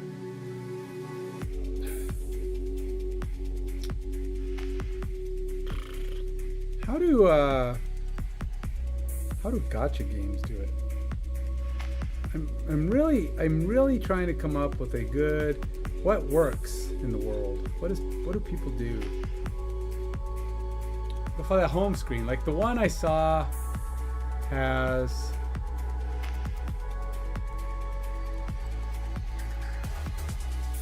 okay, so the one I saw was simple. It just had a start game, right?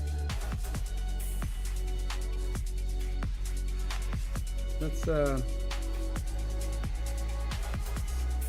can you like look up like the word gotcha? Is that even a thing?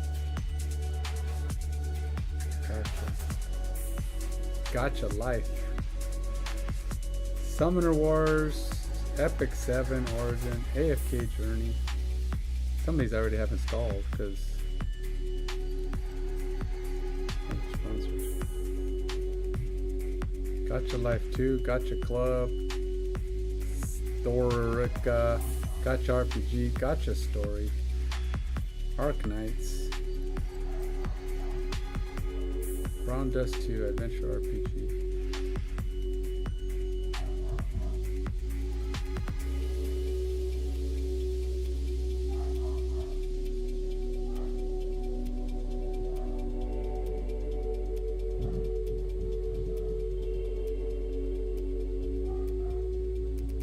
Which one's a good one? Limbus Company. I don't even know what that is.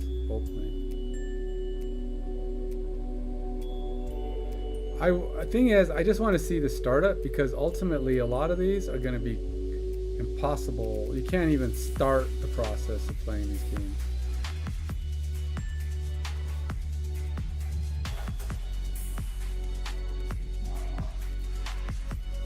Because 100 million downloads. Jiminy Crimminy, how do they? What? 100 million downloads. Look at all that crap.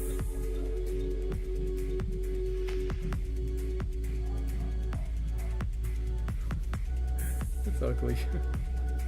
I'm not putting that on my phone.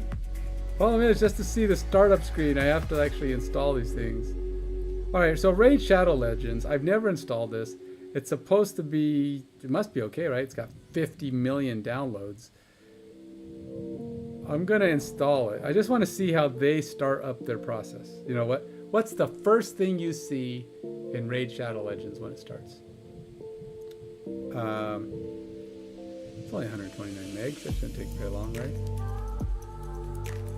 Do a quick check. Let's see here.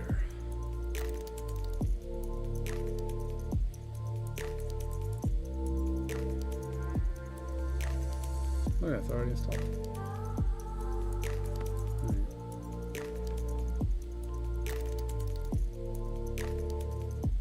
So they're the same way. Start new game, Facebook, and Plarium ID. Create a new account or log in with an existing one. There you go. A download of 1,059 megabytes is required to continue. Whew. But yeah, there you go. Start a new game.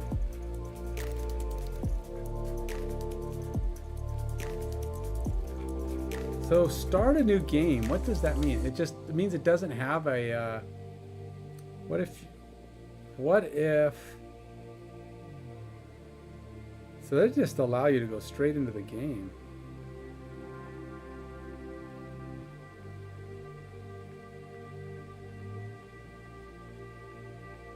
You don't even have to log in.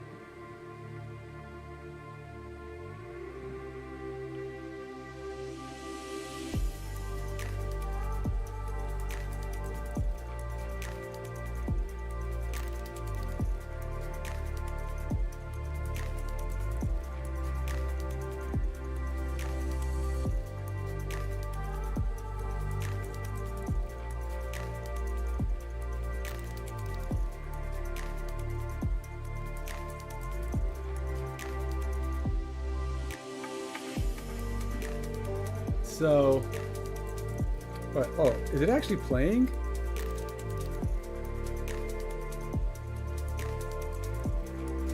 What am I doing? Oh, is this like Marvel Strike? Strike Force? Really? One shot? I guess it was like the first guy at the game, but still. So am I like, is that what it is? You're just playing through? I mean, I didn't really. So you don't have to create an account to play.